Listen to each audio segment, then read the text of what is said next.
me.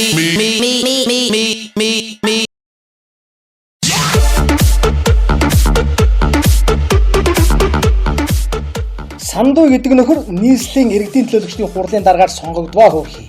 60 тэрбумыгаа ч одоо босгох юм байгаа үстэй. 10 хоногийн дотор хэд ч хоёрдаг нүүрний арьс юм. Төрийн хоон гэж хоёр шгүүчэн сэтгэлтэй хууларшгүй нэг л нүүрний арьстай баймаар юм. Миний хоолой мөн манайхны нэг л задлччтай хэмээн нэг үзээд албан тушаалын амсар дээр ирэнгүүтээ хөөе би тэр хүн чинь биш. Ерөөсөө бол миний хоолойч биш. Эвлүүлэг биш байх юм бол би хариуцлага хүлээнэ гэж яриад улаан цагаангүй бухлаа. Ер нь бол 2 жилийн өмнө яригдж байсан энэ яриан дээр хүмүүсийн хоолойноос 60 тэрбумын тухай ярьж байсан хоолой бол ноён сандуугийнх мөн гэдгийг нь мэрэгжлийн байгууллага тогтоочсон. Бусд хүмүүсийн тухайд бол харин эвлүүлэг гэдэг нь тогтоогдсон байдаг. Ямар ч байсан 60 тэрбумын асуудлууд яалтчгүй ноён сандуугийн өөрийнх нь үлийн үр мөн. Энэ асуудал Монгол Ардын намд гай болох эддэ мөндөгсөндөө.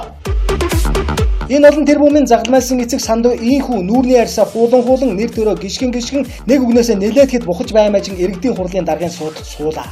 Улс төрч хүн хэлсэндээ эзэн эзэндээ сав болохгүй бол ямар юмных нь улс төрч байх вэ? Уулган жим шиг манайхан дотроос траачхажтай хэмээн ам алдаж баригчаад 10 хоногийн дараа ор тос мэлзэх ийм хүнээс шудраг үн зүйл гарна гэхэд хэн итгэвүлээ? 60 тэрбумын унарч шоу ийхүү хийж байна. Me.